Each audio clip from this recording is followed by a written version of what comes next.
Sometimes, officers, you are just going to show up and have to eat a giant bite of the crap sandwich that you're given.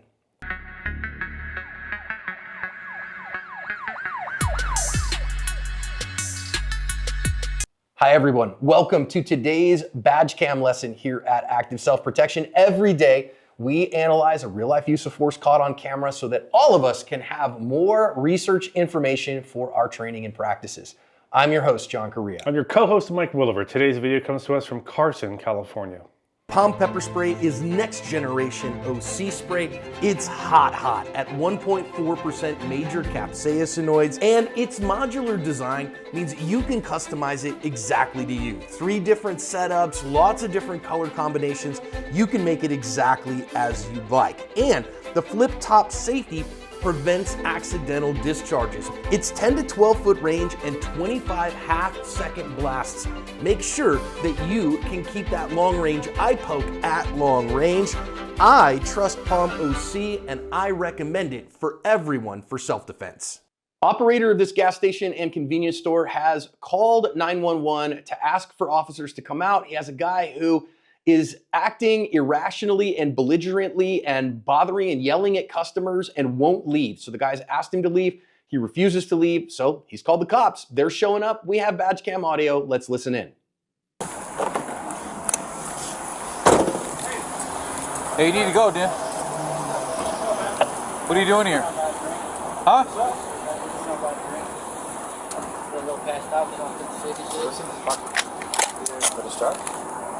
I found it. You can have it. What's in your pocket? Hey, nothing. Hey, put your hands up.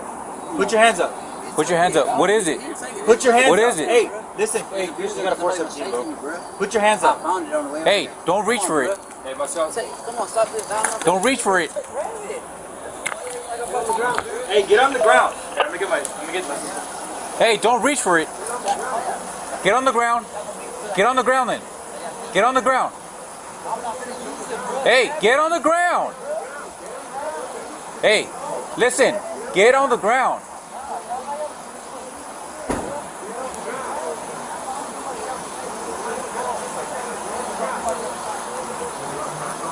Yeah. What's the address here? Open the door. You're on the potty. Carson 164, going to be detaining a 417 suspect sent from the 91. Going to be facing southbound. We're going to be at the Trevor. Going to get unit coach at the nursery. Hey, get on your knees. Get on your knees. Get on your knees.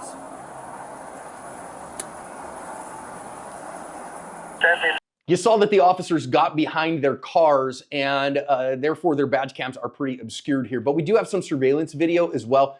And you see the guy's rummaging in his backpack and he's kind of sort of listening to officers. He's gone down on his knees, but he's not really listening to them. And so eventually here, he grabs the gun out of his pocket. And when he grabs the gun out of his pocket and shows it like that, one officer discharges his 40 Mike, the other his gun fatally. Let's listen in on what happens from there. Put your hands on your hood. On the top. Hey, sir, in the car. Hey, you want to back up? Yeah. Hey, stop reaching in your pocket. No, keep your hands on your head. No, stop keep reaching. Your hands on your head. Leave your phone alone. Stop reaching.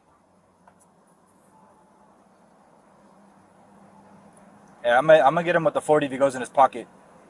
This is left pocket, right? Yeah, left pocket. Leave your hands on your head. Leave your hands on your head. I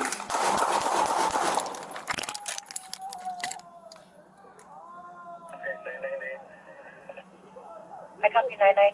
Come to find out, that was a realistic looking BB gun, and the officer that discharged his firearm fired 4 shots. The other officer was on the 40 Mike, which is a less lethal, fired 1. Those 4 shots did prove fatal. They did hit the guy in the back. The family has sued the Los Angeles County Sheriff's Department as well as Los Angeles County and the officers because they said it was excessive force.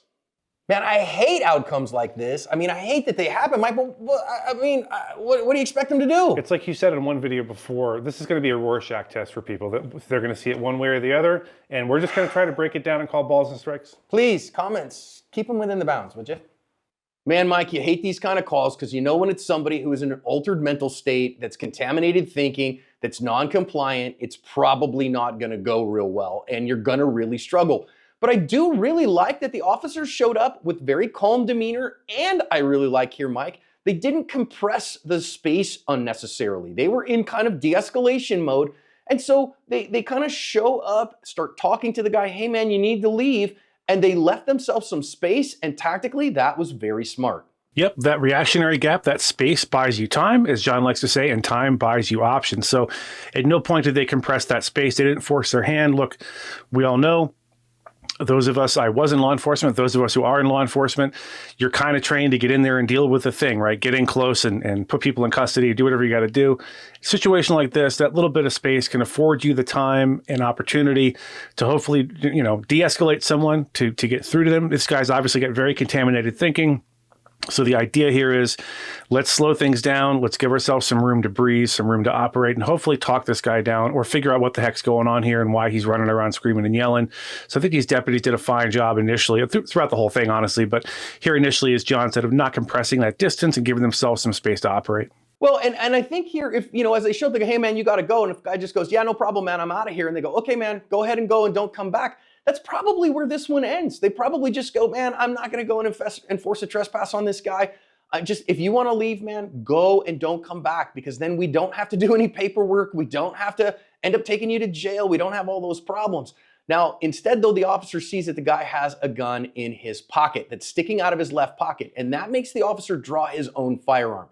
Now, I know a lot of the viewers of the Active Self-Protection channel are strongly pro-right to keep and bear arms. I am as well, but recognize that given everything that we know here, we have somebody who's being belligerent towards customers, and also this is in California. Open carry is illegal, and you do need a permit, which are still difficult to get. The courts are really not following Bruin very well at this point. They're still taking the beatings from that, but it's still working its way through courts. And so with all that's going on here, I think that an officer drawing their firearm, and in this case, starting here, not pointing it at him, but saying, I may very well need a gun here because this guy could very well escalate to a deadly threat, I think is justified and reasonable for the officer in their mission. Yeah, I'm as pro Second Amendment as it gets. I think a lot of people would see this and come to that conclusion, as John mentioned, of, hey, it's his right, it's his Second Amendment right to carry a gun. You have to take in the totality of the circumstances. What are they rolling up on here? It's late at night. This guy's clearly not thinking clearly. The gun is not like in a holster, in a Kydex holster, open carried or concealed in a normal sort of way. There's a lot of reasons why I'm going to afford myself the advantage of having my gun out before potentially needing to use it. Because as we talk all the time about, you can draw really quickly, but hey, you've got this guy, doesn't feel right. This guy's acting really, really irrationally. Right off the bat, I'm going to have my gun out. Doesn't mean I have to use it. Doesn't mean I have to do anything with it. Just to maybe also let that guy know, hey, I don't know what you're doing or what you're thinking about, but please, do not reach for that. Whatever that is poking out of your pocket there, don't reach for it, because you're making me nervous right now, basically, is the bottom line. Making me nervous doesn't mean, we're going to shoot someone. But, these officers have been through this before. They're in Los Angeles, for crying out loud. It's the most populous county in the country. So they have lots of experience, and, they're hinked up for a reason. I've been there, and I would feel the same way if I were them. Yeah, I also want to notice here that the pistol is, it's pretty much an advanced practitioner's pistol. See, it's got a dot on it, a compensator, a big old light. This officer was the one who ended up firing. He hit 4 out of the 4 shots that he took. So the gun itself is kind of a clue that maybe this officer has a clue. Not that you can buy skill, okay, that's not that. So the officer then gets the gun out in front of him. Now, again, I know some people are going to say, wait a minute, he did point a gun at him. Well, he gets the gun out in front of him. Now that gun comes up a little bit as he gets a little bit more belligerent. But I do love here that they back off the guy. That instead of kind of coming in and muzzle punching him and compressing again, they recognize he's not complying, but he's not somebody that I need to shoot right this second. So I'm going to back away from him. Now, officers, hear me on this part. I get it that you want to have that dot on his chest, but recognize if you're not ready to shoot him yet, if he's not an immediate deadly threat, if he's not ready to be shot right now, I'd recommend a low ready position here, because you know, Mike, we've said this on the channel many times. If you have a negligent discharge into this guy, your qualified immunity is toast, and you could also face criminal charges. Yeah, that qualified immunity does go out the window if you have a negligent discharge into someone. You know, we had one not long ago where there was a felony stop for, I think, a stolen vehicle, a van, and, you know, the officer ND'd into the windshield and, you know, almost hit the suspect, and that would have been a bad day for everybody. I think something else you have to bear in mind here is I think a lot of folks who aren't in law enforcement who are watching this video think, well, here's this static situation that's not going to change, right? They're pointing guns at him. He's standing there. That's what's happening. That's what's going to continue to happen. What you have to bear in mind from the officer, the deputy in this case, from their point of view is, at any moment, you know, a little girl with pigtails and a lollipop could walk out of that gas station and unknowingly walk up to this guy, not realizing what's happening. And now we have a hostage situation, or we have something else terrible going on. So it's not like we can just stand there all day and hopefully this guy starts to cooperate. Now, as we fast forward to this part of the video, clearly he takes whatever this BB gun or whatever, they didn't know what it was at the time, he takes it out of his pocket for the same reason that we would really prefer that private citizens don't come to their door with a gun in their hand, right? It's your right. You can do that, absolutely.